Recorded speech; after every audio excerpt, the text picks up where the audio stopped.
आ जाओ। Good morning students. आज NDA CBS class में जो बायोलॉजी के टॉपिक रह गए थे वाले पूरे करेंगे। आज 22 जून को एक टॉपिक आपका रह गया था बायोटेक्नोलॉजी। हमने उसको शॉर्ट में पढ़ा दिया था। बायोटेक्नोलॉजी को हिंदी में कहते हैं जैव प्रौद्योगिकी। वास्तव में जैव प्रौद्योगिकी क्या है?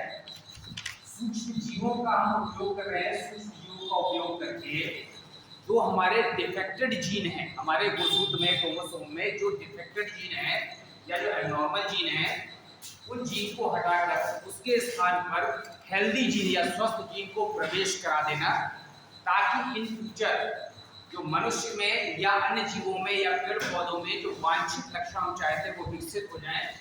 वो विज्ञान की शाखा कहलाती है बायोटेक्नोलॉजी। तो सबसे पहले आप समझिए बायोटेक्नोलॉजी में यहाँ पर सूक्ष्म जीवों का उपयोग करके, लिख लीजिए, सूक्ष्म जीवों का उपयोग करके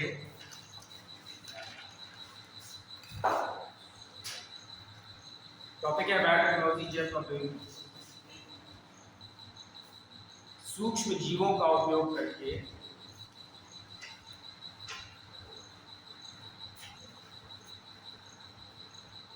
आनुवंशिक पदार्थ से आनुवंशिक पदार्थ जेनेटिक मटेरियल से सूक्ष्म जीवों का उपयोग करके आनुवंशिक पदार्थ से डिफेक्टेड जीन को हटाकर डिफेक्टेड या एबनॉर्मल जीन को हटाकर आनुवंशिक पदार्थ से डिफेक्टेड जीन या एबनॉर्मल जीन को हटाकर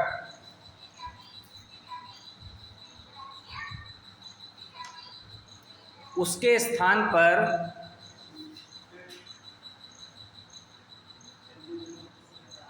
स्पीड से करो बेटा, ऐसे नहीं चल पाएगा। डिफेक्टेड जीन को हटाकर उसके स्थान पर हेल्दी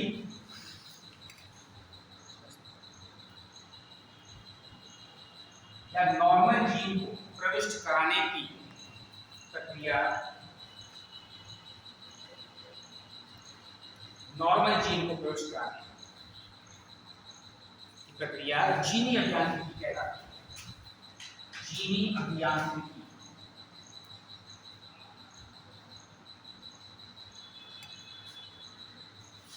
इंग्लिश में कहते हैं जेनेटिक इंजीनियरिंग।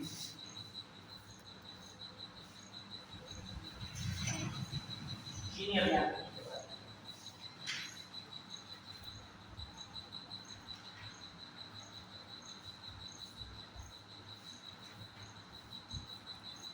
जिसका अध्ययन विज्ञान की बायोटेक्नोलॉजी शाखा में किया जाता है।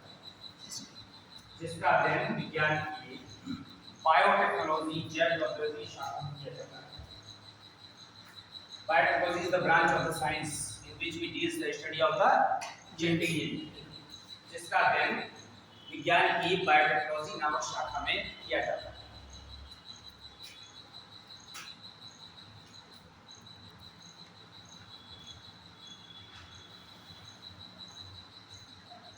इसे रिकॉम्बिनेंट डीएनए टेक्नोलॉजी, बोलना मैं सब लिख देता हूं। इसे रिकॉम्बिनेंट डीएनए टेक्नोलॉजी, इंग्लिश लिखिए पुनर्संयोजी डीएनए प्रौद्योगिकी भी कहा जाता है। इसे रिकॉम्बिनेंट डीएनए टेक्नोलॉजी या पुनर्संयोजी डीएनए प्रौद्योगिकी भी कहा जाता है।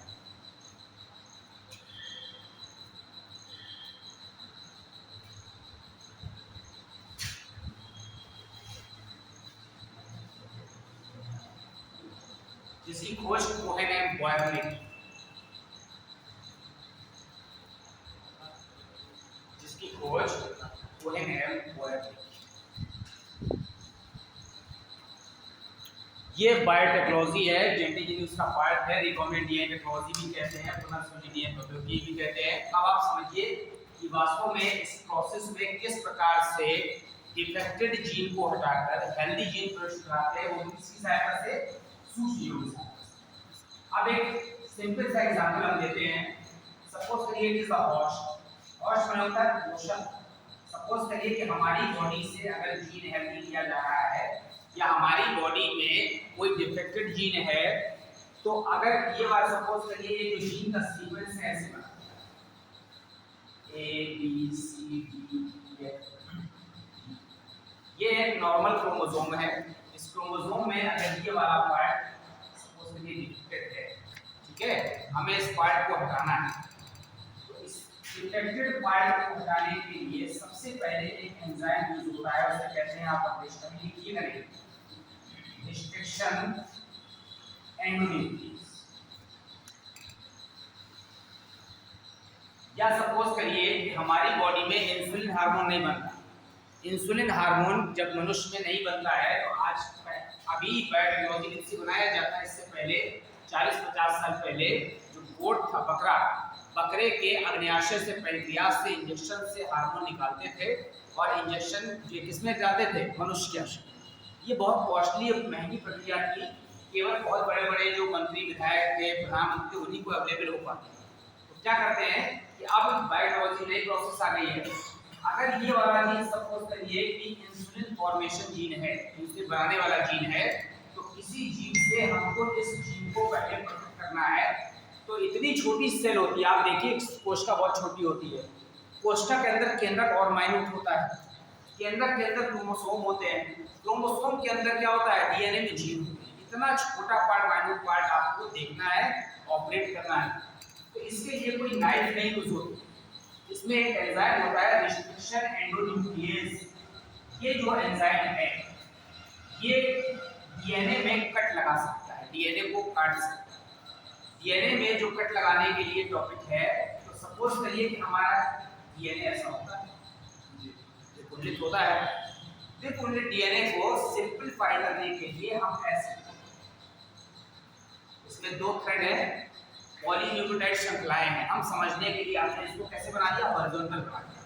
तो जो डीएनए की श्रृंखला होती है उसमें जैसे 2 मार्कर, एक मार्कर का हेड ऊपर है और एक का हेड नीचे, दोनों एक दूसरे के पैरेलल नहीं है। क्या है? Anti parallel.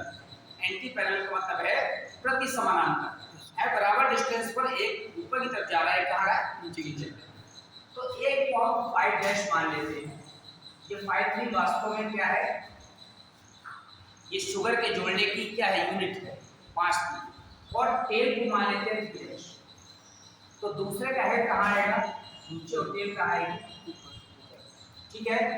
अब ये वाला जो है इसको हमने ऐसे लिख दिया, जिसको हमने सूत्र को मान लिया 5'। आपको पता है डीएनए किससे मिलकर बनता है? न्यूक्लियोटाइड से। न्यूक्लियोटाइड में क्या क्या होता है? बेस, शुगर और फास्फेट। ठीक है। तो आप समझिए यहाँ पर कि हमने जो बेस बनाया था 2 तरह के बताए थे, प्यूरिन और pyrimidine बताए थे। प्यूरिन में क्या क्या एग्जांपल है? एडेनिन और ग्वानिन। और pyrimidine में थायमिन और, भूल गया क्या सर? कोई बात नहीं। ये वाला जो बेस बनाया ये प्यूरिन बेस था। प्यूरिन बेस में 2 चक्र होते हैं, डाइसाइक्लिक होता है, हेटेरोसाइक्लिक होता है। कितने कार्बन का था? 9 कार्बन का। देखिए 1 2 3 4 5 6 7 8 9। अब इसमें हम अंदर ए लिख देंगे तो एडेनिन हो जाएगा, जी लिख देंगे तो ग्वानिन हो जाएगा। बेस जिस समय किससे जुड़ता है? शुगर से। शुगर कितने कार्बन की थी? शर्करा कितने कार्बन की थी? 5 कार्बन। ठीक है। कौन सी शर्करा थी डीएनए में? डीऑक्सीराइबोन्यूक्लिक एसिड बताया था। आरएनए कौन सी होती है? Ribonucleic acid. ये शर्करा, ये है बेस, सपोज करिए एडेनिन, और ये शर्करा, और 5वें नंबर से जुड़ता है फास्फेट। बेस, शुगर और फास्फेट तीनों मिलकर बनाते हैं न्यूक्लियोटाइड। क्या बनाते हैं? अब डीएनए को कहते हैं पॉलीन्यूक्लियोटाइड, माने हजारों इस तरह की श्रृंखलाएं आपस में जुड़ी। तो बेस, शुगर और फास्फेट एक मिलाकर एक न्यूक्लियोटाइड हुआ। अब दूसरा आपको यहाँ से बेस जोड़ना है, तो फिर जोड़ना है यहाँ पर बेस, शुगर और फास्फेट। आप देखेंगे यहाँ पर कि ये फास्फेट किस नंबर से जुड़ा है? शर्करा किस नंबर से? 5वें से। अब देखिए ये यहाँ पर शर्करा का 5 नंबर, यहाँ से फिर डॉट डॉट कर दीजिए, यहाँ पर हमने लिख दिया फास्फेट। अब यहाँ पर हमने क्या बनाया, दूसरा शुगर बनाया। फॉस्फेट किस नंबर से जुड़ता है, 5वें से, ठीक है। और बेस शुगर के किस नंबर से जुड़ता है, पहले से। जो बेस है यहाँ पर एक जगह हम बी भी लिख सकते हैं, ए माने एडेनिन, अगर हम बी लिख देंगे तो बेस हो जाएगा normally base. Base sugar phosphate एक न्यूक्लियोटाइड हुआ। दूसरा देखिए, बेस शुगर और फॉस्फेट हुआ दूसरा, एक न्यूक्लियोटाइड हो गया।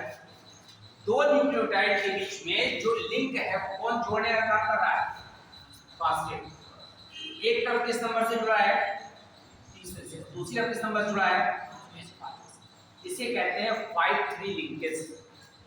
ये जो 5-3 बना हुआ है, ठीक है।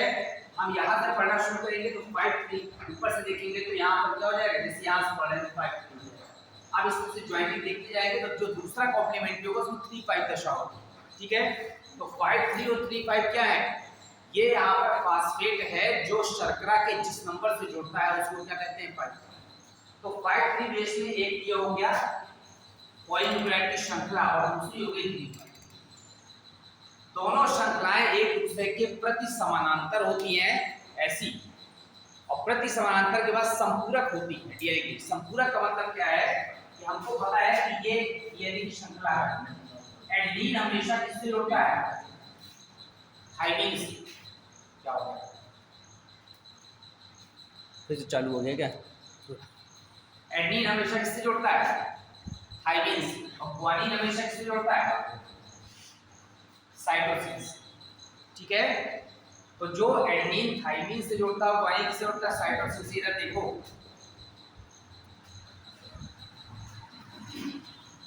ये कहते हैं संपूरक। संपूरक का मतलब है अगर हमको दोनों श्रृंखलाएं अलग कर दी जाएं तो हमको एक का क्रम पता है, तो दूसरे का ए है तो यहाँ क्या रहा होगा, टी।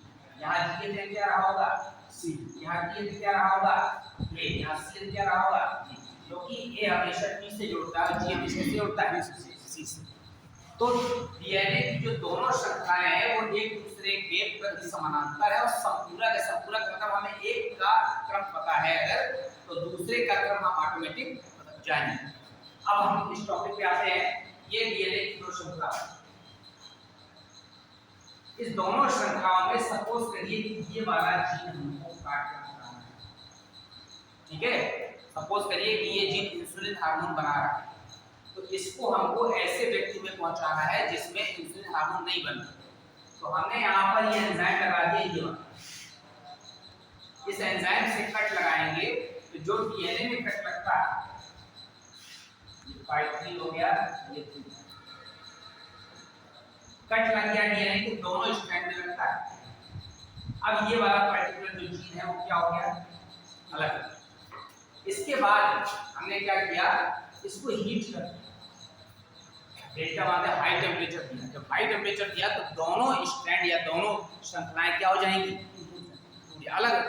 अभी यह जुड़ी इससे एडेनिन थाइमिन से ग्वानिन साइटोसिन से दोनों श्रृंखलाएं अलग होंगी, सेपरेट होंगी। जब दोनों श्रृंखला अलग हो जाएंगी यहाँ पर ठीक करने से, इस प्रोसेस को कहते हैं डीनेचुरेशन। अब डीनेचुरेशन में क्या है, सपोज करिए हमारी एक श्रृंखला ये 5' है और दूसरी है यहाँ पर 3'। जैसे ही हमने इसको हीट कर दिया, दोनों श्रृंखलाएं 5' था और ये इसके बीच में जो बॉन्ड थे वो क्या हो गए। अब डीनेचुरेशन के बाद हमें क्या करना है कि हमेशा एमआरएनए बनाते हैं। डीएनए से आरएनए का बनना कहलाता है अनुलेखन। क्या कहलाता है, अनुलेखन। यहाँ पर एक एंजाइम होता है पॉलीमरेज। जब हम पॉलीमरेज एंजाइम का उपयोग करेंगे तो इस वाली श्रृंखला में नया स्ट्रैंड बन जाएगा 3-5, इसमें भी बन जाएगा। तो पॉलीमरेज से ये हो गई डीएनए चेन। ये कौन सी हो गई, ये हो गया डीएनए आरएनए कॉम्प्लेक्स। अब उसके बाद फिर एक एंजाइम यहाँ पर यूज होता है डीएनए पॉलीमरेज। जब हम उसका यूज करते हैं तो ये दोनों श्रृंखलाएं फिर अलग हो जाती हैं और डीएनए स्ट्रैंड किससे जुड़ जाता है, डीएनए से। जो डीएनए का द्विकुंडलित स्ट्रक्चर फिर से क्या हो गया, प्राप्त हो गया। तो हमने ये जो पार्ट इसको जोड़ के रख दिया है, ये वाला जो जीन है वो जीन फिर से क्या हो गया, सेपरेट हो गया और हमारी जो श्रृंखला थी वो फिर से क्या हो गई, मेकओवर हो गई, कंप्लीट हो गई। अब हमने इस वाले जीन को यहाँ से निकाल दिया। तो सबसे पहला टॉपिक था कि आइसोलेशन ऑफ डिजायर्ड जीन, मतलब वांछित जीन का विलगन, जिस जीन को हमको पृथक करना है हमने इस जीन को यहाँ से पृथक कर दिया। अब इस जीन को सपोज करिए मेरे अंदर इंसुलिन नहीं बन रहा है, मेरी बॉडी में पहुंचाना है, तो जीन नहीं सीधे डाल दिया जाएगा, उसको जो ले जाने का कार्य करेगा उसको कहते हैं प्लाज्मिड। क्या कहते हैं? प्लाज्मिड यहाँ पर वाहक का कार्य करता है, जो पृथक किए हुए जीन को अपने में जोड़ लेगा। ठीक, अब ये पृथक किए हुए जीन को अपने में जोड़ लेगा और कहाँ तक ले जाएगा, हमारी बॉडी तक। और जो जीन इसमें जुड़ रहा है वाहक में, उसे क्या कहेंगे, पैसेंजर जीन। पैसेंजर माने वो यात्री है, वो ट्रेवल कर रहा है और कहाँ पहुंच जाएगा, किस व्यक्ति में, जिस व्यक्ति में हमको पहुंचाना है। अब सपोज करिए कि मनुष्य के अंदर पहुंचाना है, तो मनुष्य के अंदर पहुंचाने के लिए भी सेम प्रोसेस होगा। हमारा जो यहाँ पर बॉडी का सेल है, सेल के अंदर जो डीएनए, हमें उस डीएनए में फिर से कट लगाना पड़ेगा, जगह बनानी पड़ेगी। क्या करने के लिए, इस वाले जीन को पहुंचाने के लिए फिर से एंजाइम यूज होगा, रेस्ट्रिक्शन और ये एंजाइम यहाँ पर ऐड हो जाएगा। और ऐड करने के बाद जैसे हम फेविक्विक से चीज चिपकाते हैं, उसी तरह से जोड़ने के लिए एंजाइम यूज होता है लाइगेज। और लाइगेज एंजाइम से ये जीन जुड़ जाएगा। जैसे खांचे होते हैं, आपने देखा है कि टेबल में बीडिंग लगी होती है, वो तिरछी कट होती है ना, जैसे इसकी बीडिंग लगी हुई थी, यहाँ पर आकर नोक बन जाएगी इसकी यहाँ, तो खांचे एक दूसरे में सेट हो जाते हैं, उसी तरह से ये जीन इसमें सेट हो जाएगा। और ज्यादातर ये प्रोसेस किसमें किया जाता है, सूक्ष्म जीवों में। उसका रीजन है जो बैक्टीरिया होता है वो हर 20 मिनट में क्या करता है, मल्टीप्लाई करता है। तो हमने सपोज करिए कि जीवाणु के आनुवंशिक पदार्थ में अगर ये इंसुलिन बनाने वाला जीन प्रविष्ट करा दिया, तो हर 20 मिनट में बैक्टीरिया 1 से 2, 2 से 4, 4 से 8 और 24 घंटे के अंदर असंख्य बैक्टीरिया होंगे और हर बैक्टीरिया का जीन क्या बनाएगा, इंसुलिन।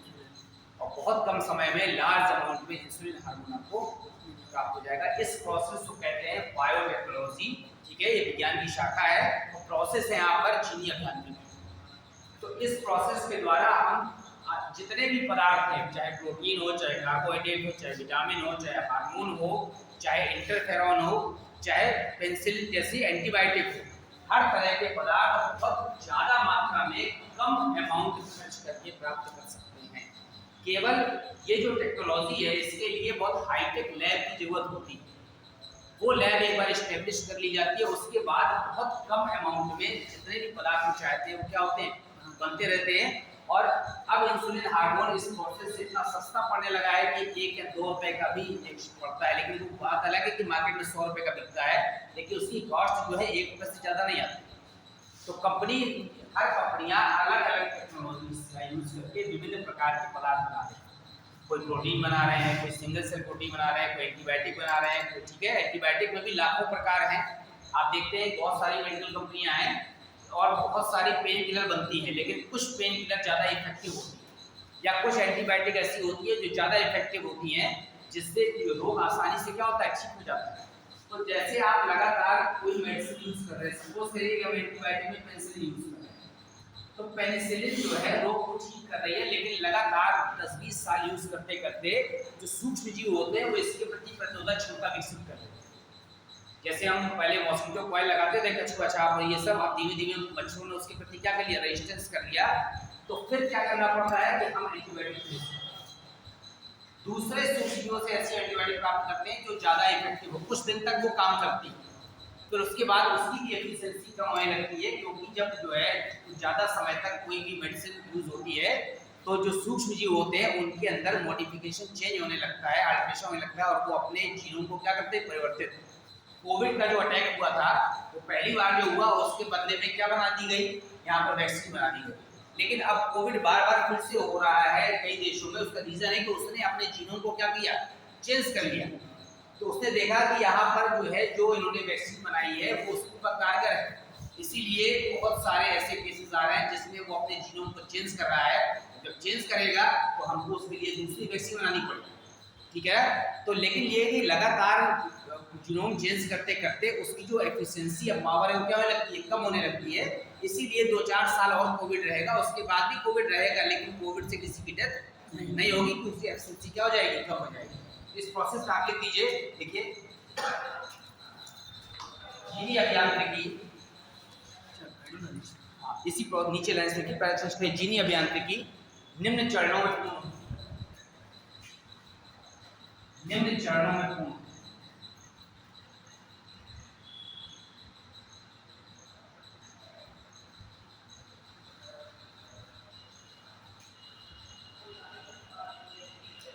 पहले हेडिंग लिख दीजिए, वांछित जीन का विलगन, शॉर्ट में लिखा देना तो लाइन में, वांछित जीन का विलगन, इंग्लिश में कहते हैं आइसोलेशन ऑफ डिजायर्ड जीन।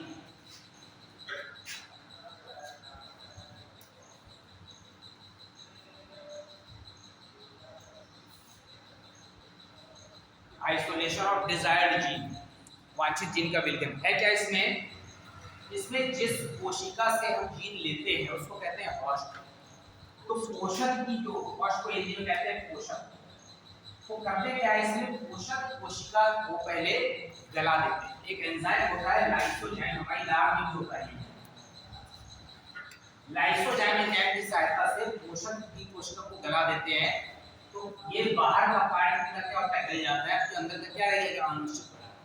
फिर उस आनुवंशिक पदार्थ में एक एंजाइम यूज करते हैं रिस्ट्रिक्शन एंडोन्यूक्लियेज, उसकी सहायता से उस पर्टिकुलर उपयोगी जीन को काट के क्या कर लेते हैं, अलग कर लेते हैं। ये टॉपिक हो गया वांछित जीन का विलगन। लिखिए, पोषक को लाइसोजाइम एंजाइम से गलाकर, पोषक को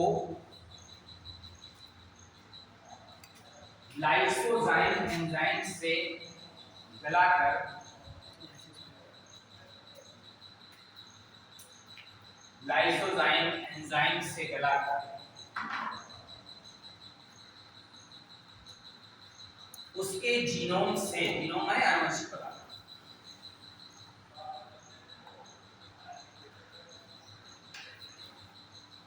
रिस्ट्रिक्शन एंडोन्यूक्लियस एंजाइम द्वारा, रिस्ट्रिक्शन एंडोन्यूक्लियस एंजाइम द्वारा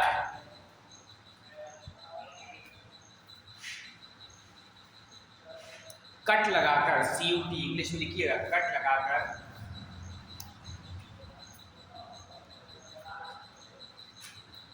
वांछित जीन प्राप्त करते हैं, वांछित जीन प्राप्त करते हैं।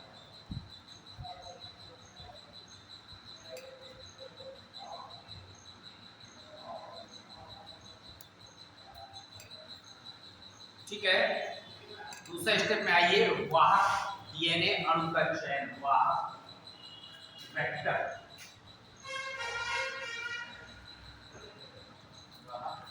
डीएनए अणु का चयन या वाहक का चयन ऐसा लिख सकते हैं।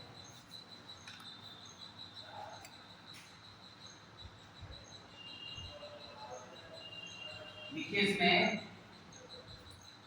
वांछित जीन को, वांछित जीन को उपयुक्त जीनोम तक पहुंचाने वाला, उपयुक्त जीनोम तक पहुंचाने वाला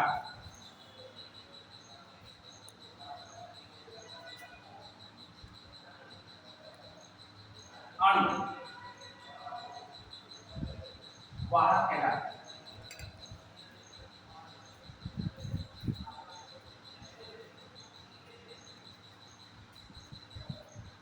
जो प्लाज्मिड फॉर्म लिखा हुआ है या जीवाणु कुछ हो सकता है।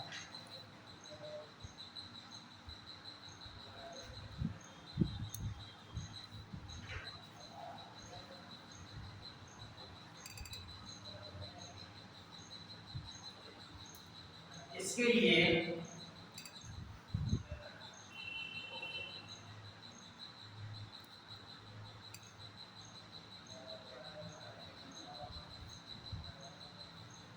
वाहक अणु में रिस्ट्रिक्शन एंडोन्यूक्लियस एंजाइम द्वारा, रिस्ट्रिक्शन एंडोन्यूक्लियस एंजाइम द्वारा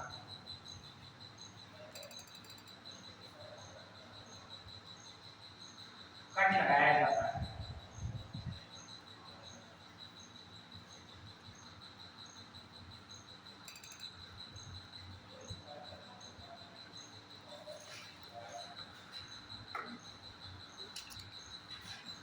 ताकि वांछित जीन को इसमें प्रविष्ट कराया जा सके, वांछित जीन को इसमें जोड़ा जा सके, ताकि वांछित जीन को इसमें जोड़ा जा सके।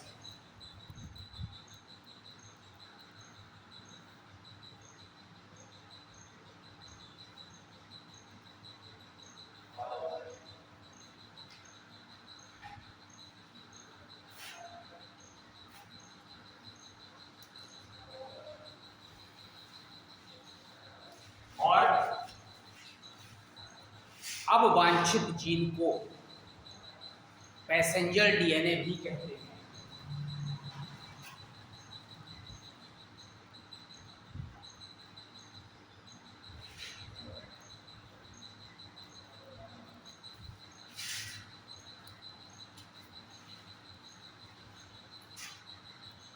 और दोनों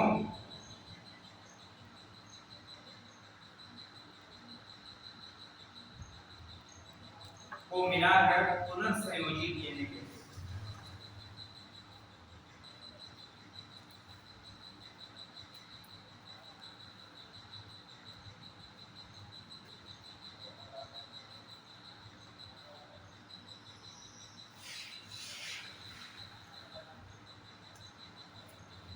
थर्ड स्टेप लिख लीजिए, पीसी एडिंग।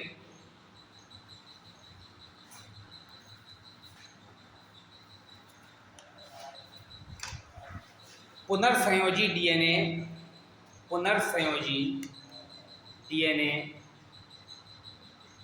की क्लोनिंग, पुनर्संयोजी डीएनए की क्लोनिंग, क्लोन माने होता है अपनी फोटोकॉपी बनाना, CLONING, क्लोनिंग CLONING, क्लोनिंग के केस में पुनर्संयोजी डीएनए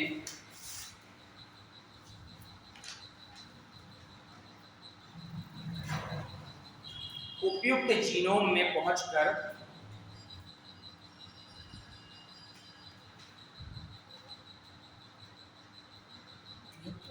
उपयुक्त जीनोम में पहुंचकर लगातार विभाजन करके, लगातार द्विगुणन करके अपनी संख्या बढ़ाता है।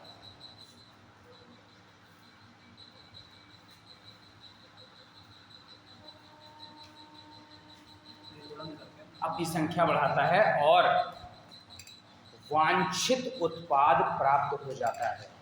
वांछित माने जो चाहिए, वांछित उत्पाद प्राप्त हो जाता है। ठीक है, ऐसे बना दीजिए, वहां से रिप्रेजेंटेशन है, समझने के लिए बना दीजिए।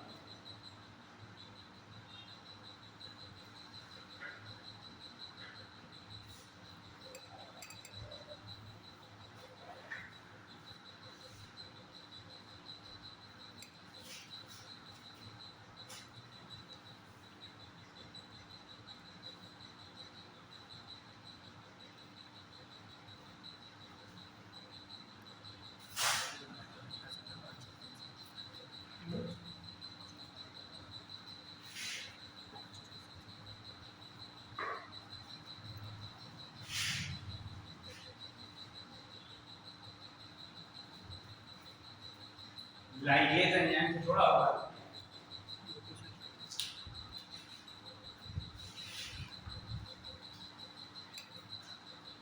ये होस्ट था, पहले कट लगा के वांछित जीन निकाल लिया, तो बाहर में कट लगाया, कट लगाने पर ये वाला जीन क्या कर दिया, जोड़ दिया, बस ये डीएनए बन गया, ये अपनी डबलिंग करने लगा।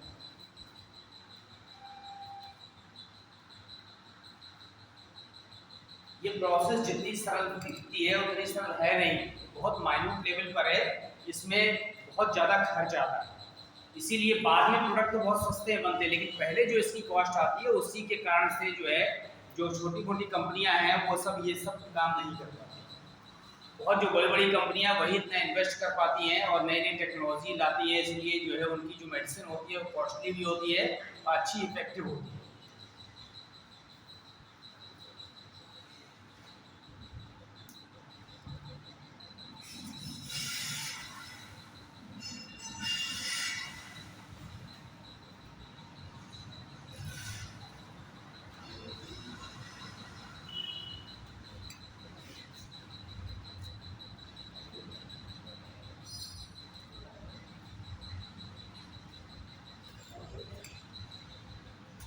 वैज्ञानिकों ने ये पता लगा लिया है कि जितने भी जीन, हर जीन का कार्य क्या है। कोई भी जंतु हो या पौधा हो या कोई भी जीव हो, उसके अंदर जो जीन होते हैं वही जीन ही क्या करते हैं, कार्य करते हैं। तो उन्हें पता है कि कौन सा जीन किस रोग को फैलने से रोक सकता है, कौन सा जीन कौन सा प्रोटीन बनाता है, कौन सा जीन डिफेक्टिव होने पर आगे भविष्य में जो शिशु पैदा होगा उसमें कौन सा रोग हो सकता है। अगर इंसुलिन बनाने वाला जीन फंक्शन नहीं है तो निश्चित है कि वो भ्रूण जब डेवलप करेगा, जब पैदा होगा शिशु में, तो उसमें उसको डायबिटीज रहेगी जन्म से। तो उसको कैसे ठीक किया जा सकता है, ये टेक्नोलॉजी की सहायता से प्रयास किया जा रहा है कि जो नए शिशु डेवलप हो या उत्पन्न हो वो जन्मजात रोगों से ग्रसित ना रहे, चाहे वो सिंड्रोम हो या कोई भी, उसको हम किसी तरह क्या कर सकें, ठीक कर सकें। इसी प्रोसेस को क्या कहते हैं, जैव प्रौद्योगिकी कहते हैं। अब जैव प्रौद्योगिकी की सहायता से आप देख सकते हैं कितने सारे आपके लाभ हैं। जैसे सपोज करिए कि प्रोटीन की कमी से बहुत सारे रोग बच्चों को हो जाते हैं, तो हम जो है हमें पता है कि कौन सा जीन वास्तव में प्रोटीन बना रहा है या कौन सा ग्रोथ हार्मोन बना रहा है। वृद्धि हार्मोन को सोमैटोट्रोपिन कहते हैं। अब वृद्धि हार्मोन को उत्पन्न करने वाला जो जीन है उस जीन को हम सूक्ष्म जीव में प्रविष्ट करा देंगे। हर 20 मिनट में बैक्टीरिया मल्टीप्लाई करेगा और लार्ज अमाउंट में हमारे लेबोरेटरी में क्या उत्पन्न हो जाएगा, सोमैटोट्रोपिन, क्या ग्रोथ हार्मोन, वृद्धि हार्मोन। इसके इंजेक्शन बनाकर बच्चों को दिए सकते हैं तो उनकी लंबाई जो कम रह जाती है वो ठीक हो जाएगी। इसी तरह से हम एंटीबायोटिक बनाते हैं, प्रतिजैविक। प्रतिजैविक जो है बनाने के लिए इसी विधि का यूज करते हैं, बायोटेक्नोलॉजी का। तो लार्ज अमाउंट में एंटीबायोटिक बहुत कम समय में प्राप्त हो जाते हैं।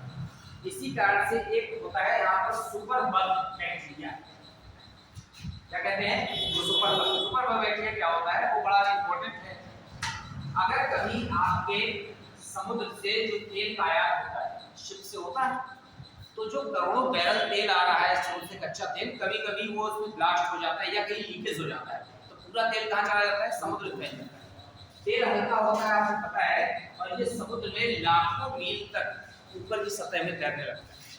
जब तेल तैरने लगेगा समुद्र की सतह पर तो मछलियां सांस नहीं ले पाएंगी या उसके अंदर जंतु, क्योंकि वायुमंडल से ऑक्सीजन अंदर जाना तो बंद हो जाएगी।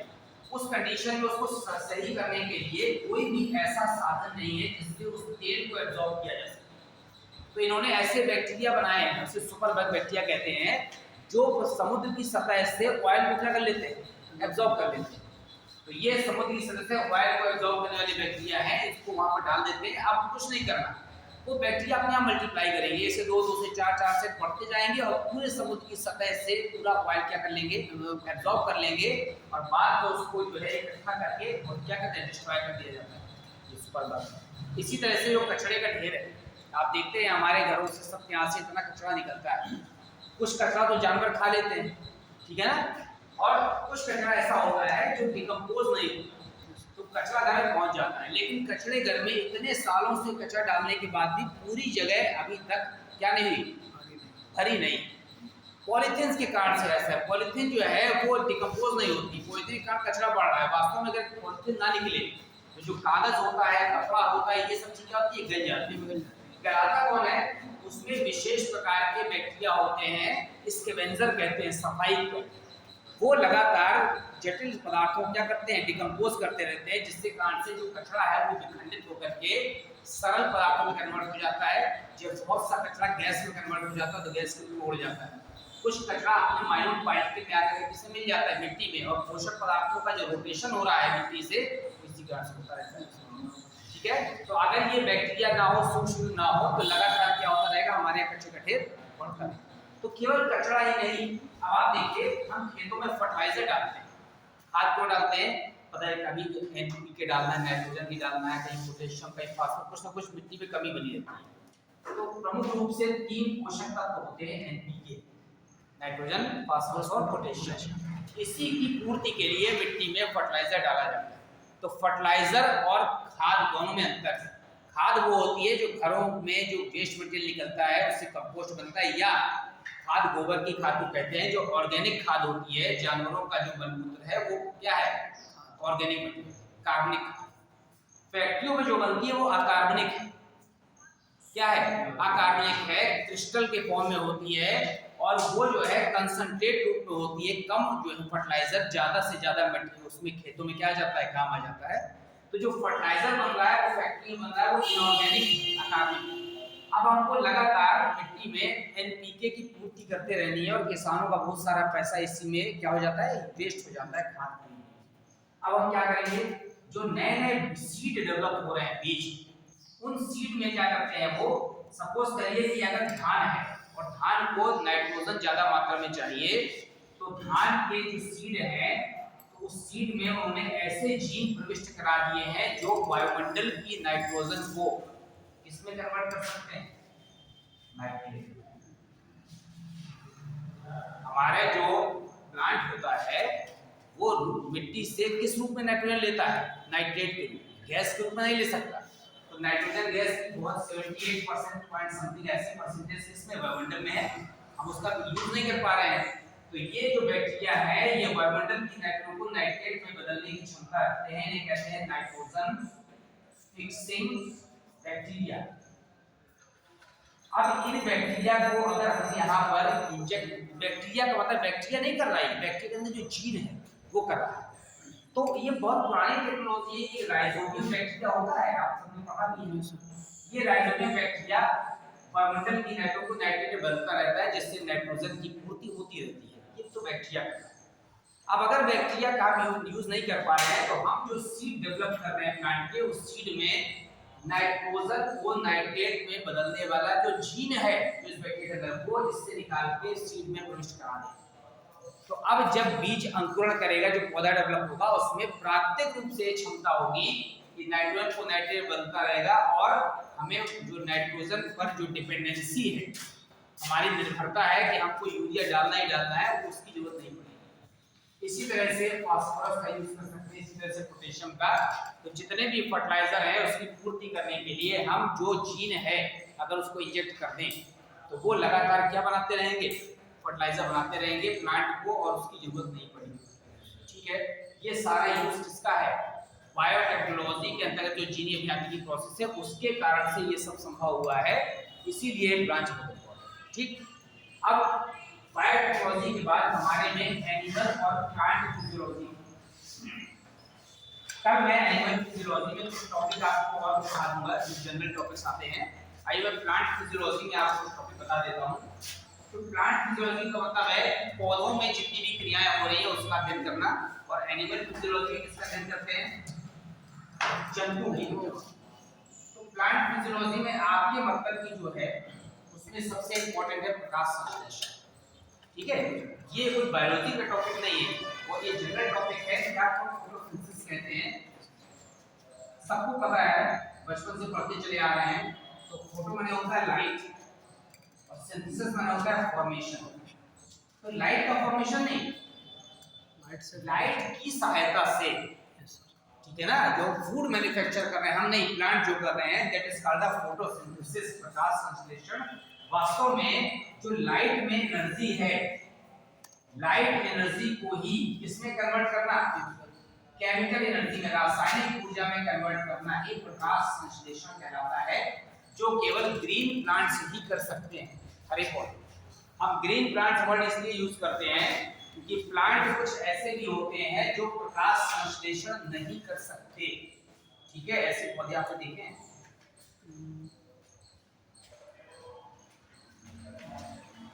नॉन ग्रीन प्लांट्स,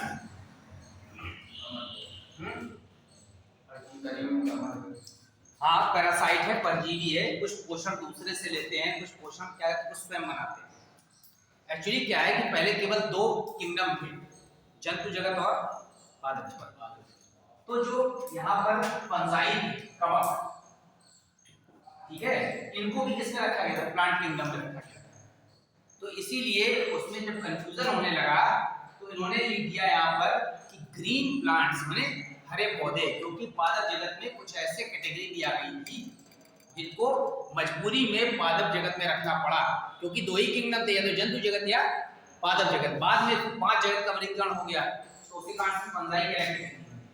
तो ये जो प्रकाश संश्लेषण को, प्रकाश में प्रकाश ऊर्जा को रासायनिक ऊर्जा में बदल रहे हैं, ये क्या कहलाता है? प्रकाश संश्लेषण कहलाता है। और पौधे जो सूर्य की ऊर्जा जो एब्जॉर्ब करते हैं, यहाँ पर कौन सी लाइट यूज करते हैं? बेटा कौन सी लाइट यूज करते हैं? यूवी। ये सन है। सन से 3 तरह की जो रेडिएशन है मुख्य रूप से जो निकल रहा है उसको 3 कैटेगरी में बांटा है। कौन कौन सा रेडिएशन निकल रहा है? एक होता है अल्ट्रा वायलेट, हिंदी में कहते हैं परा, हम सुना है। एक को कहते हैं विजिबल लाइट, दृश्य प्रकाश, इसी से हमको दिखाई देता है। और तीसरा होता है इंफ्रारेड माने अवरक्त किरणें। जो रेडिएशन निकल रहा है उसको 3 कैटेगरी में बांटा है। अल्ट्रा वायलेट, अल्ट्रा मतलब होता है कम, वायलेट माने बैगनी से कम तरंगदैर्घ्य जिसकी है वो अल्ट्रा वायलेट। इसमें विजिबल लाइट के 7 कलर आते हैं, सबने पढ़ा हुआ है, एक तो violet, indigo, blue, green, yellow, orange और रेड। ये तरंगदैर्घ्य बढ़ते हुए क्रम में, तरंगदैर्घ्य जो है एंगस्ट्रॉम में नाप सकते हैं या नैनोमीटर में नाप सकते हैं। तो अगर हम एंगस्ट्रॉम में देखें तो 3800 एंगस्ट्रॉम से और 7600 एंगस्ट्रॉम तक की तरंगदैर्घ्य दृश्य प्रकाश की होगी। रेड से जब ज्यादा तरंगदैर्घ्य होगी, लाल से, उसे कहेंगे अवरक्त। इंफ्रारेड, इंफ्रा माने ज्यादा, तो रेड से ज्यादा तरंगदैर्घ्य होगी जिसकी, वो इंफ्रारेड है। इन किरणों को हम देख नहीं सकते। और जब वायलेट से कम होगी तरंगदैर्घ्य 3800 से कम, तो भी हम इसको देख नहीं सकते, उसको कहते हैं अल्ट्रावायलेट माने पराबैंगनी। हमें क्या दिखता है? साफ कर, ठीक है ना। तो पराबैंगनी किरणें अल्ट्रावायलेट सूर्य से जब चलती हैं तो मार्ग में यहाँ पर ओजोन पर क्या होती है? ओजोन लेयर सूर्य की अधिकांश पराबैंगनी किरणों को रोक लेती है, अधिकांश। केवल कुछ तरंगदैर्घ्य पृथ्वी तक आती है और हमारी स्किन से रिएक्ट करके विटामिन डी बनाती है। हमारी विटामिन डी जो बन रहा है ना, उसे कहते हैं सनशाइन विटामिन। तो सूर्य प्रकाश का जो विटामिन है सूर्य से नहीं आ रहा विटामिन, हमारी स्किन सूर्य की पराबैंगनी किरणों के प्रभाव से विटामिन डी बनाती है। लेकिन ओजोन परत उन हानिकारक पराबैंगनी किरणों को रोक लेती है, केवल कुछ माइन्यूट रेज आ पाती है। अगर ओजोन परत 20 से धीरे धीरे पॉल्यूशन का खत्म हो जाएगी तो पूरी रेज पृथ्वी पे आएगी और हमें त्वचा कैंसर का खतरा बढ़ जाएगा। क्षेत्र पाया गया है हमारे देश के ऊपर मोस्टली नहीं है, वो ज्यादातर जो विकसित देश हैं जहाँ पर एसी वगैरह यूज ज्यादा होता है उसे ओजोन होल कहते हैं। तो वास्तव में गैस में कोई छेद तो होता नहीं है। छेद का मतलब है वहाँ पर ओजोन की परत कम होगी, पतली होगी। जैसे 7 किलोमीटर मोटी होती है तो वहाँ पर 4 रह गई, 5 किलोमीटर रह गई है तो पतली, उसे कहते हैं होल, है ना। वास्तव में गैस में होल नहीं होता है। अब हम अपनी मेन इसमें आते हैं। ये जो अवरक्त किरण है इसके कारण से हीटिंग इफेक्ट होता है। हम कहीं जाते हैं, गर्मी लग रही है, बाल गर्म हो गए, कपड़े जाते, गर्मी जो हो रही है, गर्म जो हो रहा है बॉडी में, इसके कारण अवरक्त ये भी हमको दिखाई देती। हम केवल दृश्य प्रकाश देख सकते हैं। दृश्य प्रकाश में भी हमारे जो पौधे का जो मेन भाग है भोजन बनाने वाला वो है लीफ, पत्ती, ठीक है ना। पत्ती में ही पर्णहरित पाया जाता है। अब पत्ती में जो पर्णहरित पाया जाता है, पत्ती हरी क्यों दिखती है? पत्ती हरी क्यों? क्लोरोफिल तो है, लेकिन पत्ती हरी क्यों दिखती है? उसका रीजन ये है कि दृश्य प्रकाश में ग्रीन कलर, ग्रीन वेवलेंथ को रिफ्लेक्ट कर देती है, परावर्तित, बाकी को एब्जॉर्ब कर लेती है। तो जो हमारा यहाँ पर प्रकाश संश्लेषण है वो किसमें ज्यादा हो रहा है? आप देखते हैं यहाँ पर, यहाँ रेड वेवलेंथ पे, ब्लू वेवलेंथ में अच्छी तरह प्रकाश संश्लेषण होता है। अब हम आते हैं प्रकाश संश्लेषण की बात। प्रकाश संश्लेषण की क्रिया में मुख्य रूप से 2 स्टेप हैं। प्रकाश संश्लेषण का शॉर्ट फॉर्म ऐसे, इसमें दो स्टेप है। एक क्रिया होती है प्रकाशिक, क्या होती है? प्रकाशिक क्रिया, और दूसरी होती है आपराशिक।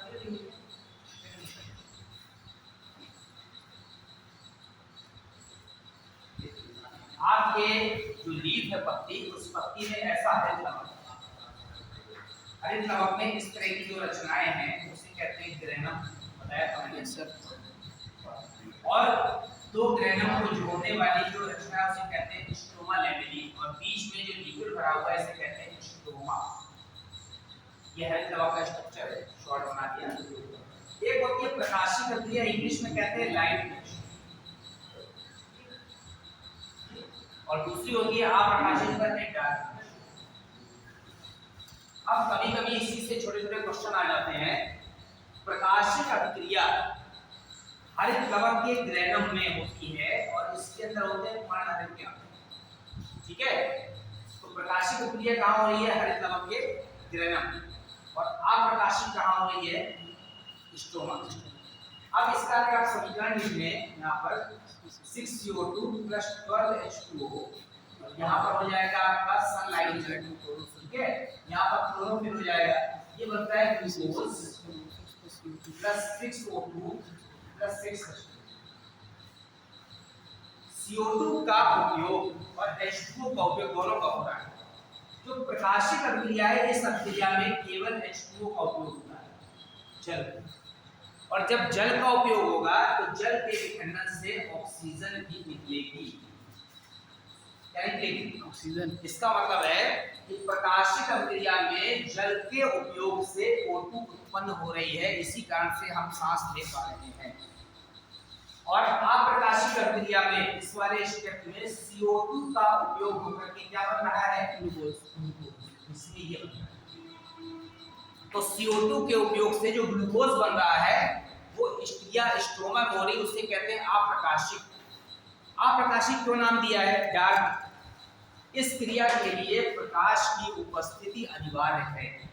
अगर सूर्य का प्रकाश नहीं होगा तो प्रकाशीय क्रिया नहीं होगी। अब आप सोचें कि जैसे ये छोटा सा लाइट जल रही है, CFL जल रही है, एक गमला यहाँ रख दे तो क्या प्रकाश संश्लेषण होगा? आप उसकी तीव्रता बढ़ा देंगे तो उसको जरूरी नहीं कि सनलाइट चाहिए, उसको ब्राइट लाइट चाहिए। अगर आप जो है बड़े बड़े हैलोजन या मरकरी लगा देते हैं, ऐसे बहुत सारे कंट्री हैं, नॉर्वे वगैरह हैं, या और भी कुछ कंट्री है, मुझे नाम नहीं ध्यान आ रहा है, वहां पर क्या है कि सूर्य का जो प्रकाश है वो कम, पूरे साल नहीं निकलते है ना, कम दिनों तक सूर्य प्रकाश रहता है। तो वो जब खेती करते हैं तो उनके पास चूंकि इतनी ज्यादा एनर्जी है, इतना ज्यादा पेट्रोलियम के भंडार है, सब है, इतनी एफिशिएंसी है, तो लोग आर्टिफिशियल क्या लगा देते हैं? मरकरी, बड़ी बड़ी सर्च लाइट लगा देते हैं, उसकी प्रकाश के प्रकाश संश्लेषण होकर क्या बन जाता है? फूल बन जाता है। तो हमारे यहाँ तो ईश्वर की कृपा है कि भगवान जी इतना ज्यादा विकराल रूप दिखाते हैं कि हमको मुश्किल हो जाता है। तो यहाँ पर जो प्रकाशिक क्रिया है उसमें जल के उपयोग से O2 उत्पन्न हो रही है और इसके लिए प्रकाश की उपस्थिति अनिवार्य है। जैसे ही प्रकाशिक क्रिया हो जाती है, अब शुरू होती है क्या? अप्रकाशिक, क्योंकि दोनों को मिलकर ही प्रकाशिक पूरा होगा। अप्रकाशिक क्रिया के लिए प्रकाश की उपस्थिति अनिवार्य नहीं है। अगर लाइट होगी तो भी शुरू हो जाएगी, और अगर लाइट नहीं होगी डार्कनेस तो भी शुरू हो जाएगी। इसका मतलब है डार्क रिएक्शन तो ये नहीं कि हमेशा अंधेरे में होती है, नहीं। प्रकाशिक वाला स्टेप पूरा हुआ, उसको पर्याप्त क्या मिल गया? O2 मिल गई, H+ मिल गए, तो ऑटोमेटिक अप्रकाशिक क्रिया शुरू हो जाएगी हरित लवक किसमें? स्ट्रोमा में। और CO2 से अब चैन से क्या बन लगेगा? ग्लूकोज बन लगेगा। अब जब ये ग्लूकोज बन गया तो अगर आपको पौधों में चेक करना है कि प्रकाश संश्लेषण क्रिया से फूड बना कि नहीं बना, कैसे चेक करें? एक टेस्ट होता है मंड परीक्षण, नाम सुना है? कैसे कर सकते हैं? ये आपका एक इंपॉर्टेंट प्लांट है, गमले में लगा हुआ। गमले में लगे हुए प्लांट को पहले 24 घंटे तक अंधेरे में रख देते हैं, ताकि पहले से जो फूड बना हो वो क्या हो जाए? यूज हो जाए, प्लांट पूरा खत्म हो जाए। इसके बाद 24 घंटे के पश्चात अंधेरे में रखने के बाद इसको लाइट में रखना है, ठीक है। प्रकाश में रखने के बाद इसको एक पत्ती को तोड़ लिया, 10-20 घंटे बाद इसको तोड़ करके हमने किसमें उबाला? यहाँ पर एल्कोहल,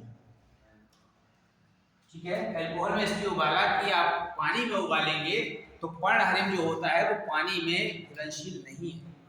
किसमें घुलनशील है? अल्कोहल में। अल्कोहल में या स्पिरिट में आप जब पत्ती को उबालेंगे तो पत्ती कैसी हो जाएगी? यहाँ पर हरे से हो जाएगी, रंगहीन। पहले हरी थी, जैसे आपने इसको बॉइल किया यहाँ पर अल्कोहल में तो ये रंगहीन हो जाएगी।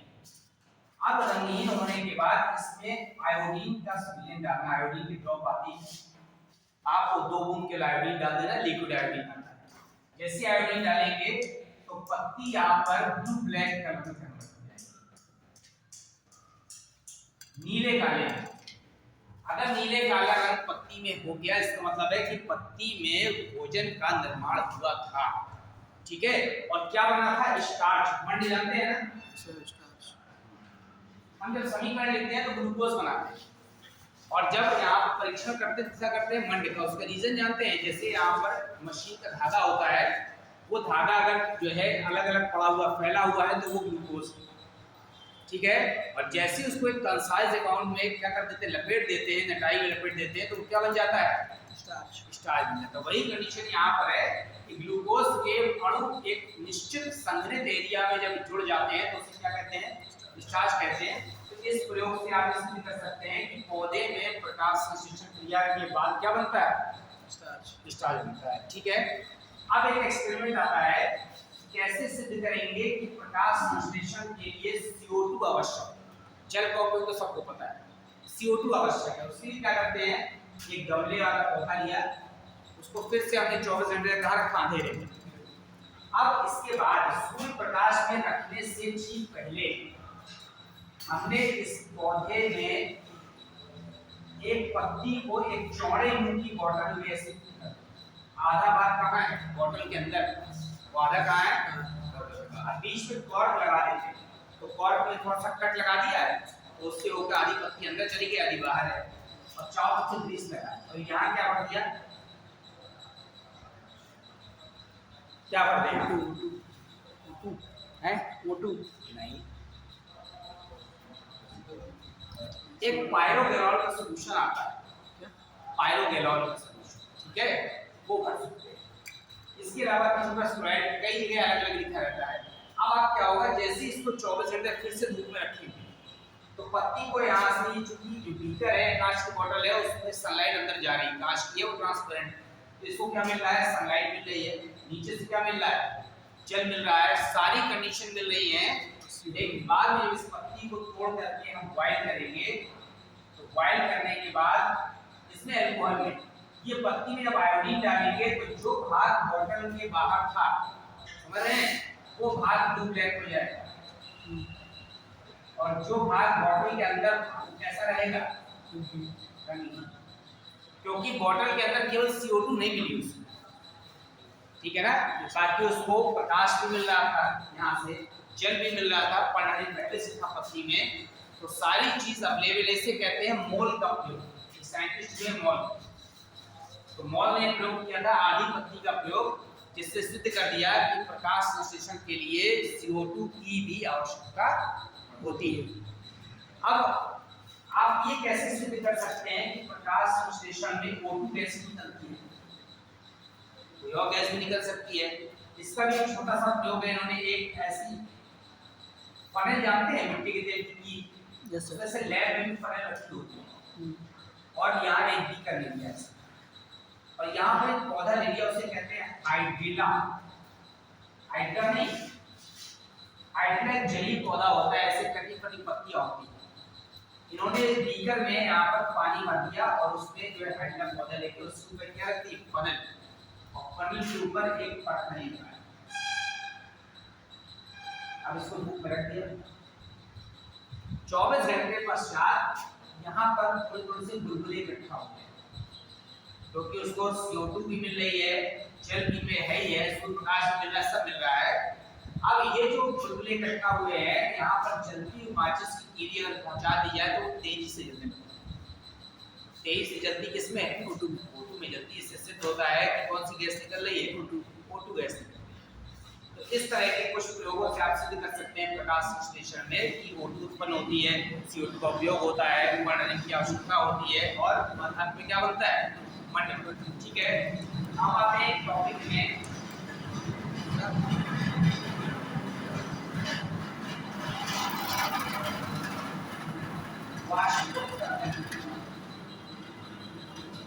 ट्रांसफरेशन कहते हैं। ट्रांसफर एक होता है वाष्पन, रात में सर CO2 बनती है। हाँ ठीक है सर। देखिए पौधे जो है, पौधा है हमारा, कोई भी पौधा जिस समय सनलाइट आ रही है दिन के समय, तो प्रकाशिक अभिक्रिया भी हो रही है और अप्रकाशिक भी हो रही है। ठीक है, पौधे दिन के समय जो O2 उत्पन्न कर रहे हैं उस O2 का उपयोग भी कर रहे हैं। क्यों? हर जीव, चाहे वो जंतु हो या पौधा हो, हर जीव को भोजन के विखंडन से ही ऊर्जा मिलती है। तो पौधा जो है O2 उत्पन्न कर रहा है, उसका कुछ भाग एब्जॉर्ब भी कर रहा है, क्योंकि श्वसन ये भी कर रहा है। श्वसन क्रिया में हमेशा O2 अंदर ली जाती है और CO2 निकलती है। ठीक, अब ये श्वसन कर रहा है तो O2 अंदर जा रही है, बदले में क्या निकल रही है? CO2। इस CO2 का उपयोग कर ले रहा है इसमें भोजन बनाने में। तो दिन के समय तो एकदम बैलेंस कंडीशन, ठीक है, और जो आते हैं तो O2 निकल रही है, वो हम लोग सांस ले रहे हैं। पृथ्वी पर पौधों के अलावा कोई भी ऐसा जीव नहीं है जो O2 उत्पन्न कर सकता। इसीलिए पूरा जोर गवर्नमेंट का, सारे लोग क्या कहते हैं, पौधे लगाइए।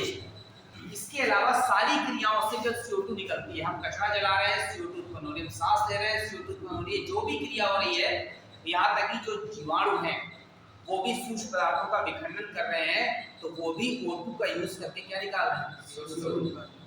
तो अब रात के समय प्रकाशिक अभिक्रिया बंद हो और O2 किसमें निकलती है? प्रकाशिक नहीं निकलती। दो क्रिया थी ना, प्रकाशिक और अप्रकाशिक। प्रकाशिक में मैंने बताया था इसमें प्रकाश की उपस्थिति आवश्यक है, और अप्रकाशिक में क्या है कि प्रकाश की उपस्थिति आवश्यक नहीं है। तो जैसे रात का समय आया तो प्रकाशिक अभिक्रिया बंद हो गई, तो O2 का निकलना बंद हो गया, लेकिन श्वसन लगातार चल रहा है। प्रकाश संश्लेषण तो रुका, श्वसन नहीं बंद हो सकता, श्वसन तो रात दिन चलता है, पौधों में भी जंतु में। जब श्वसन चल रहा है तो ये वायुमंडल से अब O2 क्या कर रहे हैं? ले बदले में क्या निकाल रहे हैं? CO2। हम पेड़ के नीचे लेटेंगे रात में तो हमको CO2 मिलेगी, और दिन के समय बैठेंगे तो क्या मिलेगी? O2। क्यों? क्योंकि ये जो CO2 दिन के समय निकल रही है उसको तुरंत ले एब्जॉर्ब कर लेते हैं, क्या बनाने के लिए? भोजन बनाने के लिए। इसीलिए रात के समय CO2 निकलती नहीं है और वो यूज करते हैं। इसीलिए रात के समय पौधों के नीचे नहीं सोना चाहिए, यही कंडीशन है। पीपल बरगद में खासियत ये है कि वो जो है 18 से 20 घंटे तक प्रकाश संश्लेषण करके O2 उत्पन्न करने की क्षमता रखते हैं अन्य पौधों की तुलना में, है ना। अन्य जो पौधे हैं वो प्रकाश संश्लेषण में O2 कम उत्पन्न करते हैं, लेकिन पीपल बरगद में बहुत ज्यादा समय में O2 उत्पन्न करने की क्षमता होती है। इसलिए इन पौधों को ही लोग पूजा करते हैं। इसलिए करते हैं ताकि ये पता रहे कि ये हमारे लिए क्या है, बहुत उपयोगी है। हम आते हैं वाष्पोत्सर्जन। आपने फिजिक्स में पढ़ा होगा वाष्पन, पढ़ा है ना? इंग्लिश में क्या कहते हैं उसको? वाष्पन को इवापोरेशन। और यहाँ पर है वाष्पोत्सर्जन, थोड़ा सा अंतर है, बताइए क्या है? ये बायोलॉजी का टॉपिक है और वाष्पन तो जनरल टॉपिक है। देखिए एक है वाष्पन, वाष्पन को इवापोरेशन कहते हैं। हमें वास्तव में वाष्पन नहीं पढ़ना है, हमको क्या पढ़ना है? वाष्प। It is a physical process, भौतिक क्रिया है, ठीक है। सजीवों में भी होती है, निर्जीव में भी होती है। बाल्टी में पानी रखा हुआ है छत में, वो अपने आप उड़ रहा है, वाष्पन है, वाष्पोत्सर्जन नहीं, ठीक है। एक पौधा है वो धूप में लगा हुआ है, उसके बॉडी से जो जल उड़ रहा है, that is called the transpiration. ये फिजियोलॉजिकल प्रोसेस है जिसमें सजीवों के शरीर से जल वाष्प के रूप में उड़ता है, इसमें भी जल वाष्प के रूप में उड़ता है, लेकिन ये क्या है? फिजिकल प्रोसेस है, ये किससे होता है? Non living. अब वाष्पोत्सर्जन जो हो रहा है पौधों में, तो पौधे के शरीर से जल का वाष्प के रूप में उड़ना वाष्पोत्सर्जन कहलाता है। वास्तव में पौधे के लिए उपयोगी है कि अनुपयोगी? अनुपयोगी होगा। अगर अनुपयोगी होता तो ऐसी प्रोसेस भगवान ना बनाते, पौधे का नुकसान हो जाए। ये उपयोगी और उपयोगी दोनों है। कैसे है? जितना भी हम पानी डालते हैं पौधों को, उसका अधिकांश भाग वाष्पन में मिट्टी से उड़ जाता है। मिट्टी से पानी उड़ गया, वाष्पन जो पौधे की जड़ ने एब्जॉर्ब कर लिया। अब पौधे के शरीर से इतनी तेज गर्मी हो रही कि पौधे के अंदर से पत्तियों से जल वाष्प के रूप में उड़ रहा है, तो वाष्पोत्सर्जन है। इसका लॉस ये है कि हम जितना पानी देते हैं उसका अधिकांश भाग 90% तक वेस्ट हो जाता है, सब वातावरण में चला जाता है। ठीक है, तो इसका मतलब ये नहीं कि पानी न दिया जाए। अगर पानी नहीं देंगे तो जितनी क्रियाएं हैं भोजन बनाने की वो सब बंद हो जाएंगी। लाभ क्या है? अगर वाष्पोत्सर्जन ना हो तो जल ऊपर नहीं चढ़ेगा। 100-100, 200-200 फीट ऊंचे पौधे होते हैं, आप कहीं जंगलों में देखें तो 200-200 फीट ऊंचे पौधे हैं। एक कोई सिक्वोया डेंड्रॉन पौधा है, वो 300 फीट ऊंचा है। तो 300 वर्ल्ड टॉलेस्ट ट्री है वो, 300 फीट ऊंचाई तक पानी लेके कौन जाएगा? हमारे घर में 10 फीट ऊंचा अगर घर होता है तो टैंकी से पानी चढ़ता नहीं बिना मोटर के। पौधों में इतनी ऊंचाई तक जल पहुंच रहा है। जल पहुंचाने का सबसे बड़ा श्रेय है वाष्पोत्सर्जन का। कि जैसे ही यहाँ पर धूप पड़ती है, ब्राइट लाइट पड़ती है, तो ऊपर की जो सरफेस की सेल्स होती हैं उनसे पानी उड़ता है। वो सेल अपने नीचे की सेल से पानी एब्जॉर्ब करता है। वो अपने नीचे इस तरह से सैकड़ों फीट गहराई से पानी को क्या किया जाता है? एब्जॉर्ब किया जाता है। ये है वाष्पोत्सर्जन का लाभ। इसी बहाने खनिज तत्व मिनरल्स भी कहाँ चढ़ जाते हैं? ऊपर तक, नहीं तो मिनरल्स ना पहुंचे। ठीक है, एक तो लाभ ये हो गया, लॉस, ये पानी उड़ जाता है। दूसरा लाभ बताइए क्या है? दूसरा लाभ ये है कि अगर आपको धूप में खड़ा कर दिया जाए, पूरे शरीर में वैसलीन लगा दी जाए, क्या वैसलीन, तो 1 घंटे में मृत्यु हो जाएगी। 1 घंटे में राजघाट पहुंच जाएंगे। अगर पूरे शरीर में वैसलीन मल दें तो उनको धूप में खड़ा कर दें, 1 घंटे में कहाँ पहुंच जाएंगे? क्यों पहुंच जाएंगे? हमारे पोर्स बंद हो जाएंगे। हमारे पोर्स से जो हीट निकल रही है लगातार, जो गर्मी हो रही है ना, हमारे शरीर से लगातार जो पसीना निकल रहा है, तो पसीने में एक तो जितने भी उत्सर्जित पार्ट है वो निकल रहे हैं। इसीलिए हमारे शर्ट में कुछ थोड़ी देर पहनते हैं, वाइट शर्ट पीली पड़ जाती है। और पसीने के साथ साथ अपशिष्ट पदार्थों में निकलने से हीट निकल रही है। हम लगातार पानी पी रहे हैं, अंदर की जो गर्मी है वो वाष्प के रूप में, हॉट के रूप में कहाँ निकल रही है? बाहर निकल रही है। अगर वो हीट बाहर जाएगी, सारे ऑर्गन क्या हो जाएंगे? डैमेज हो जाएंगे। तो गर्मी में हम लगातार पानी पीते रहते हैं, तो हमारे शरीर से जो पसीना निकल रहा है वो बहुत जरूरी है। अगर पसीना नहीं निकलेगा, सारे पोर्स बंद हो जाएंगे, तो आपके इम्प्योरिटीज अंदर ही रह जाएंगी और आपके शरीर से हीट नहीं निकल पाएगी। जब हीट नहीं निकल पाएगी तो क्या हो जाएगी? डेथ हो जाएगी। कुत्ते को बहुत गर्मी लगती है, जब उसको गर्मी लगती है तो जीभ इतनी लंबी लटका लेता है ना, ऐसे से करता है। तो जीभ में उसकी लसिका वाहिनियां होती हैं, बहुत तेजी से हीट निकलती है जीभ से। और जब उसकी हीट निकल जाती है तो उसके अंदर का टेम्परेचर 2-4 डिग्री क्या हो जाता है? कम हो जाता है, तो उसको नॉर्मल महसूस होता है। तो ये कंडीशन वाष्पोत्सर्जन के कारण ही पौधे की हीट निकल रही है। अगर हीट ना निकलेगी तो इतनी गर्मी में सब पौधे क्या हो जाते हैं? तो इसको कहते हैं नेसेसरी इविल। नेसेसरी एविल का मतलब, एविल माने बुराई, दुर्गुण, नेसेसरी माने आवश्यक। वाष्पोत्सर्जन एक आवश्यक बुराई है। पौधा में पानी का लॉस तो हो रहा है, लेकिन आवश्यक है, बिना उसके पौधा सर्वाइव नहीं कर सकता। अब वाष्पोत्सर्जन मुख्य रूप से 3 तरह से होता है। पौधों में वाष्पोत्सर्जन के लिए कोई विशेष अंग नहीं। एक होता है यहाँ पर रंध्र। रंध्र जानते हैं ना, पत्तियों में जो छोटे छोटे पोर्स होते हैं उन्हें क्या कहते हैं? रंध्र कहते हैं। उन्हीं से वायु का आवागमन होता है। हमारे शरीर में वायु का आवागमन सीधे सीधे नाक से हो रहा है, क्योंकि हमारे में ऑर्गन सिस्टम, अंग तंत्र है, उसमें नहीं है। उसमें सीधे सीधे रंध्र के द्वारा ही वायुमंडल से O2 CO2 का आवागमन एक्सचेंज हो रहा है। दूसरा होता है यहाँ पर जिससे उपचर्म से, क्यूटिकल से, पत्ती की जो ऊपर की सतह है, अपर मोस्ट लेयर, ठीक है ना, वो ए सेलुलर लेयर है, नॉन। ये कोशिकाएं हैं। इस कोशिका के ऊपर एक ऐसे जैसे मोबाइल में लैमिनेशन होता है उस तरह की परत होती है, उसको कहते हैं क्यूटिकल। वो सेल से नहीं बनी, वो नॉन सेलुलर है। कुछ वाष्पोत्सर्जन धूप पड़ती है जिससे होता है उपचर्म से, अधिकांश किससे होता है? रंध्र से। और एक होता है वात रंध्र। ये किससे होता है? जो पुराने तने होते हैं ना, उसकी जो दरारें होती हैं, ये छाल देखिए ना, दरारें होती, दरारों में छेद होते हैं, उसे क्या कहते हैं? हमारे काम का केवल ये रंध्र की जो संरचना होती है वो ऐसी होती है। इस तरह की रचना ओवल शेप में लाखों पाए जाते हैं, किसमें? पत्तियों में। तो रंध्र के वितरण के आधार पर वाष्पोत्सर्जन सुनिश्चित होता है। जो जलीय पौधे होते हैं एक्वाटिक, उनमें रंध्र की संख्या या तो नहीं होती या बहुत कम। क्यों? जल में ही पाए जा रहे हैं, इसलिए बहुत ज्यादा वाटर के एक्सचेंज की गुंजाइश नहीं। अगर पानी में डूबे हुए पौधे जैसे हाइड्रिला है, तो जल के अंदर डूबा हुआ है, तो जल के अंदर डूबा हुआ है तो एक्सचेंज नहीं होगा O2 वो वायुमंडल जो जल है उसी से क्या लेगा? ऑक्सीजन लेगा। केवल रंध्र की जरूरत किसमें होती है?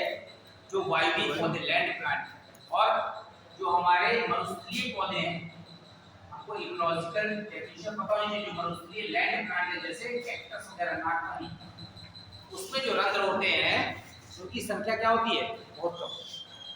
तो वाष्पोत्सर्जन एक आवश्यक बुराई है। मुख्य रूप से रंध्र उपक्षरण और वातन द्वारा होता है। और रंध्र में क्या होते हैं? यहाँ पर लाखों की संख्या में होते हैं, और जलीय पौधों में बहुत कम होते हैं, और वायवीय में ज्यादा होते हैं। ठीक है, अब एक टॉपिक है यहाँ पर, पौधों में जल का अवशोषण।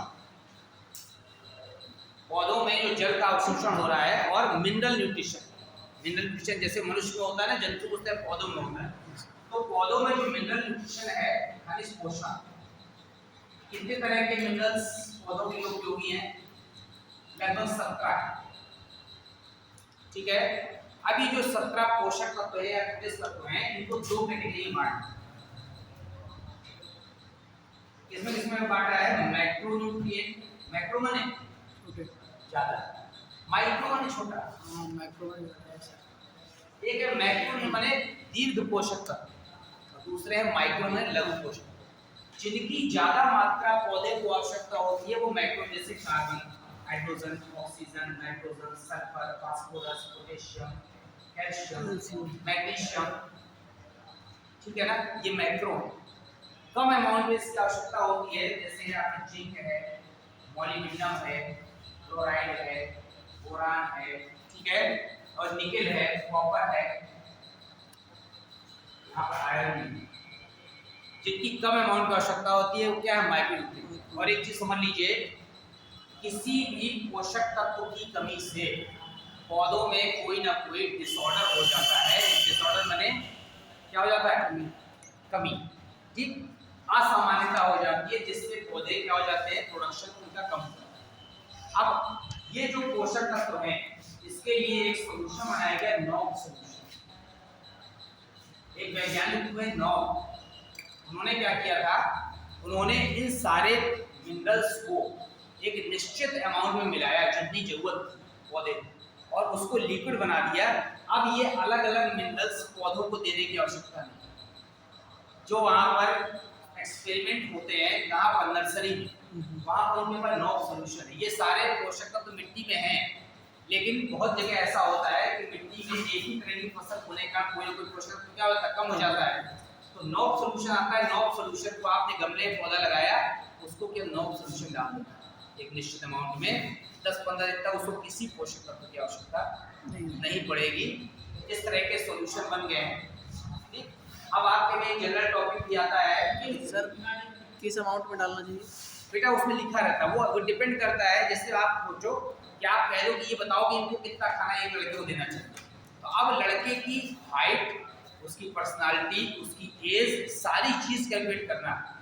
हम केवल ये नहीं कह सकते कि 10 साल का बच्चा है तो उसको कितना फूड दे दे, नहीं। 10 साल के बच्चे जो है, कुछ की ग्रोथ बहुत अच्छी होती है, कुछ की ग्रोथ बहुत कम होती है। तो डिपेंड करता है कि उसकी हाइट भी देखना, उसकी पर्सनालिटी भी देखना, उसका एज फैक्टर भी देखना है।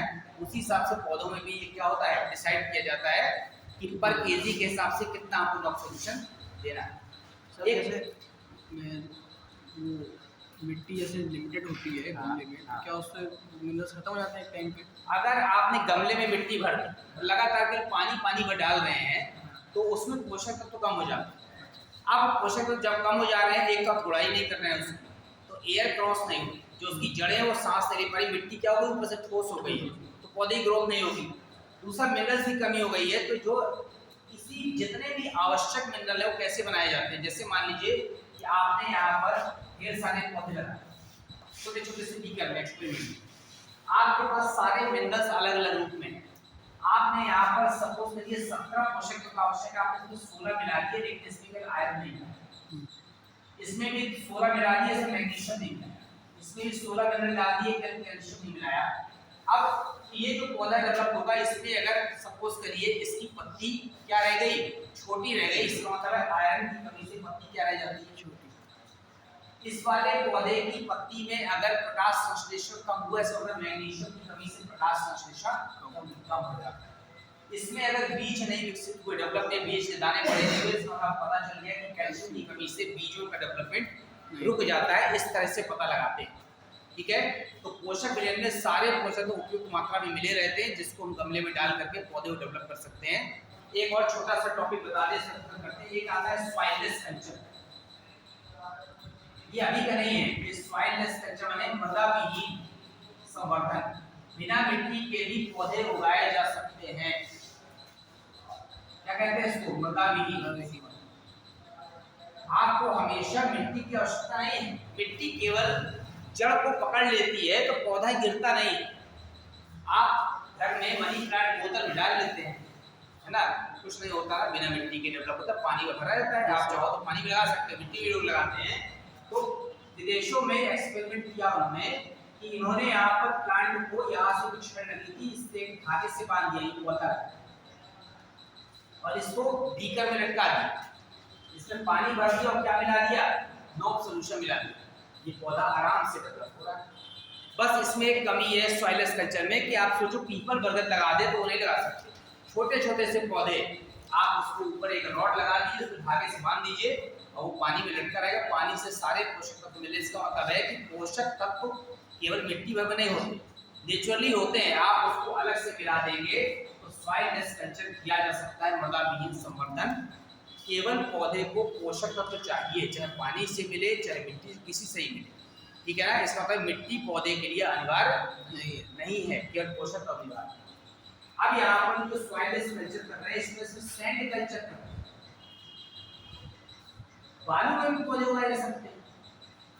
हम बालू में सारे पोषक तत्व मिला दें, ठीक है। आप केवल बालू भर दीजिए बीकर में या उसमें गमले में, सारे पोषक तत्व डालते रहें, तो बालू में भी पौधा क्या करेगा, डेवलप करेगा। एक कमी रह जाएगी कि बालू की पकड़ नहीं होगी तेजी से, तो बड़ा पौधा डेवलप नहीं होगा। दूसरी बात यह है कि मिट्टी में पोषक तत्व नेचुरल रूप से जो सूक्ष्म जीवों विखंडित करके उसमें मिलाते रहते हैं। तो शंखपुष्पी का पौधा ज्यादातर बालू में क्या, बहुत से ऐसे पौधे, जैसे आप ये तरबूज देखते रहे, इसकी मिट्टी को बलुई मिट्टी चाहिए, सैंडी, है ना, ठोस नहीं चाहिए। नदियों के किनारे। तो आप ये चीज देखेंगे कि पौधे को जो डेवलप करने के लिए केवल पोषक तत्व चाहिए, किसी भी रूप में आप उनको अवेलेबल करा सकते हैं।